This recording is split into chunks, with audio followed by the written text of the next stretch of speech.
रावण श्री राम जी से कहता है, रावण कह उठा तुच्छ बालक, जब पैदल लड़ने आता है, तब उससे रथ पर लड़ने में लंका का नाथ लजाता है। रावण कहता है, तुच्छ बालक, जब तू पैदल आकर के युद्ध कर रहा है तो तेरे सामने रथ पर खड़े होकर युद्ध करने में मुझे लज्जा आ रही है। जिस तरह निहत्ते बैरी का पद करना कर्म न योधा का, पैदल से रथारूढ़ होकर लड़ना भी धर्म न योधा का। जिस तरह निहत्ते बैरी का वध करना ये योद्धा का कर्म नहीं होता, वैसे ही पैदल व्यक्ति से और रथ पर सवार होकर लड़ना ये भी एक योद्धा का धर्म नहीं है। यह कहकर रथ को छोड़ दिया, बोला लो मैं भी पैदल हूँ, चुटपुट करने के लिए तुम्हें कल के दिन से मैं बेकल हूँ। यह कह करके अपना रथ त्याग देता है और वो भी जमीन पर आके कहता है, लो मैं भी अब पैदल हूँ। आगे को अब बढ़ गया खींच धनुष की डोर, घोर युद्ध होने लगा क्षण में दोनों ओर। अब वह धनुष की डोर खींच करके आगे को बढ़ जाता है और दोनों में घनघोर युद्ध होने लगता है। बाणों से बाण बिन रहे थे, ऐसा बानक था बना हुआ, मानो बितान सा बाणों का ता समर सभा का तना हुआ। दोनों से भयंकर युद्ध हो रहा था, बाणों से बाण बिंद रहे थे।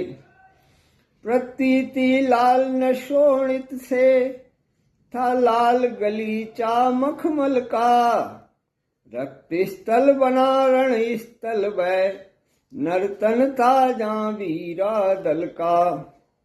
पृथ्वी खून से लाल हो जाती है, वह रण स्थल रक्त स्थल बन जाता है। पैदल प्रभु के बाण से गया दशानन हार, भूला पिछले वाक्य को रथ पर हुआ सवार। पैदल युद्ध करते हुए भगवान श्री राम के बाण से वो हार जाता है तो अपने वाक्य को भूल करके फिर से रथ पर सवार हो जाता है। रति देख दशीस को सुरगण हुआ उदास, तब अपना रथ इंद्र ने भेजा प्रभु के पास। तब देवता भगवान को पैदल और रावण को रथ पर देख करके उदास होते हैं। तब इंद्र देव अपना रथ श्री राम के लिए भेजते हैं।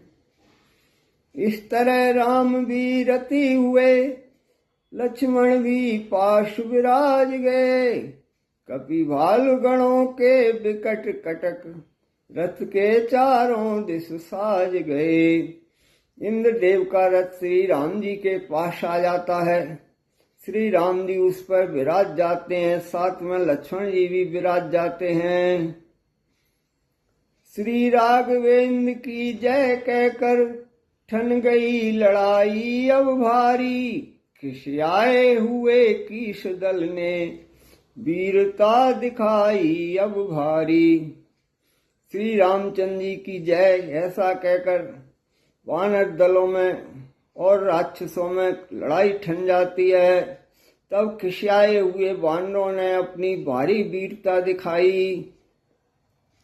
शस्त्रों पर शस्त्र खटकते हैं, योद्धा से योद्धा जुटते हैं, रणबां के अंगद हनुमान आगे बढ़ बढ़ कर लड़ते हैं।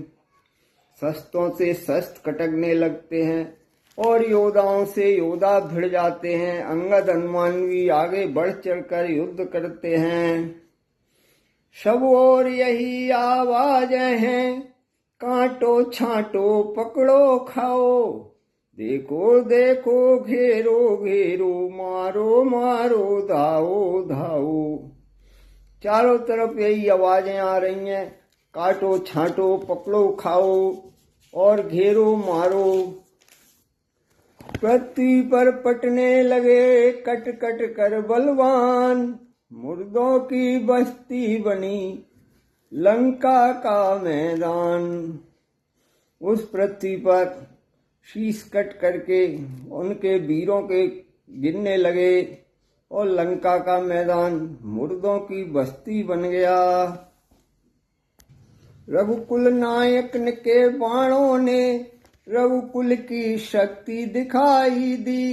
उस प्रलय काल के धनवा ने खल दल में प्रलय मचाई दी। श्री रामचंद्र जी के बाणों ने अपने रघुकुल की शक्ति दिखा दी और राक्षसों की सेना में प्रलय काल के समान प्रलय मचा दी। जो बाण धनुष से चलता था उसके लाखों बन जाते थे। इस तरह राम के काल बाण लाखों के लिए मिटाते थे। जब राम का बाण चलता था तो वह लाखों को मिटा देता था। आतिशबाजी वाला अनार जैसे चिंगारियों का घर है, त्यों ही राघव का एक बाण अगणित किरणों का दिन कर है। जैसे आतिशबाजी में अनार में हजारों चिंगारियां होती हैं, ऐसे ही श्री राम जी के बाण से अनगणित किरणें निकलती हैं।